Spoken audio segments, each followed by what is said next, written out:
सर्वमंगल मांगल्ये शिवे सर्वार्थ साधिके शरण त्र्यंबके गौरी नारायणी नमोस्तुते। नमस्कार भक्तजनों, नवरात्रि की हार्दिक शुभकामनाएं। आज से हम नवरात्रि के प्रत्येक दिन देवी के एक स्वरूप की कथा सुनेंगे। इस श्रृंखला में हमारी पहली कथा माँ दुर्गा की है। प्रेम से बोलिए जय माता दी। दुर्गा जी की कथा। दैत्यराज धनु के रंभ और करम नाम के दो पुत्र हुए।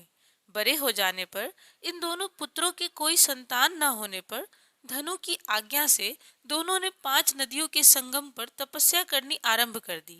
करम्भ ने संगम के जल में बैठकर तपस्या की और रंभ ने संगम के तट पर बैठकर।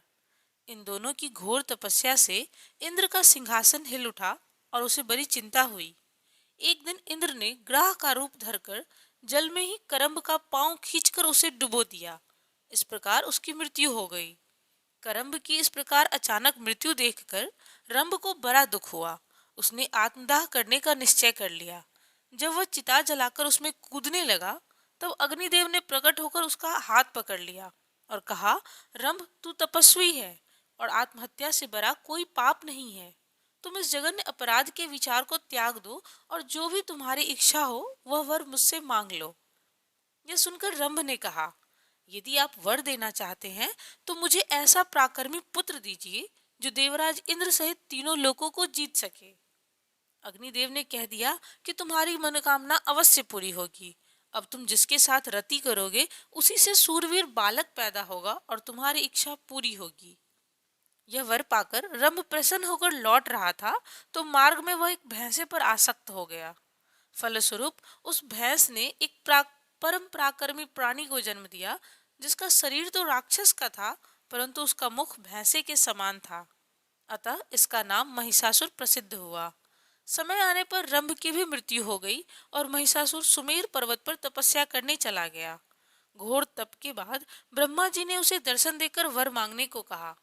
महिषासुर ने वर मांगा कि उसकी मृत्यु कुंवारी कन्या के अतिरिक्त किसी के हाथ से न हो और वह जिस रूप को चाहे धारण कर सके।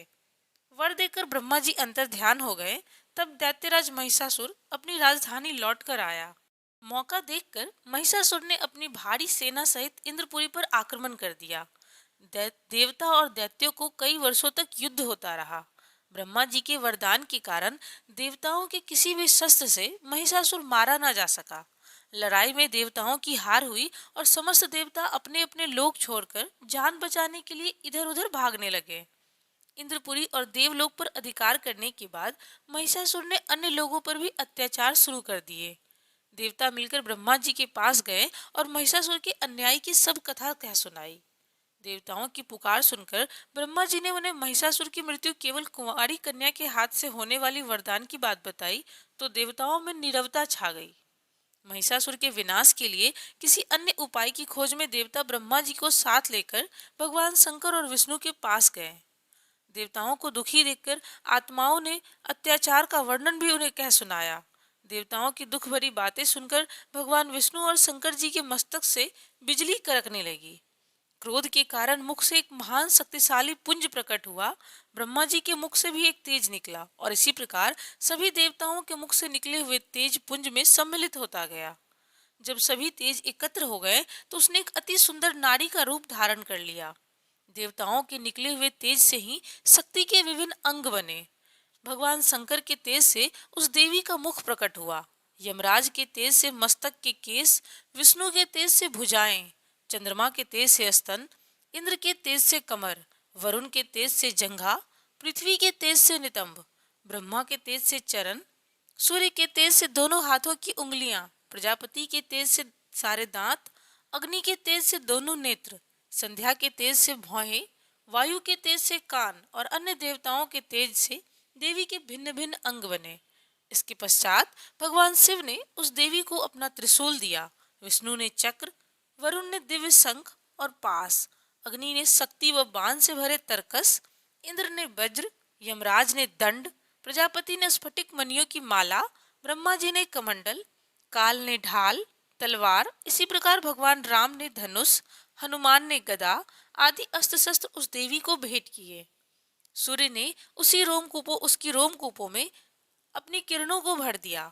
समुद्र ने बहुत उज्जवल हार, कभी न कुम्हलाने वाले दिव्य वस्त्र, चूड़ामणि, 2 कुंडल, हाथों के कंगन, दोनों भुजाओं के लिए मयूर, पैरों के लिए नुपुर, गले के लिए सुंदर हसली व सब उंगलियों में पहनने के लिए उंगलियां भेंट की। विश्वकर्मा ने निर्मल फरसा, लक्ष्मी जी ने कभी न मुरझाने वाले कमल के फूल और हिमालय पर्वत ने सवारी के लिए उन्हें सिंह प्रदान किए। इस प्रकार सब देवताओं ने देवी का अनेक प्रकार के आयुधों से सुसज्जित करके सम्मानित किया। महिषासुर का वध करने के लिए देवी से प्रार्थना की। महाशक्ति ने जब क्रोध में आकर गर्जना की तो भूमंडल कांपने लगा। यह देखकर सभी देवताओं ने संगठित स्वर से शक्ति की जय बोली।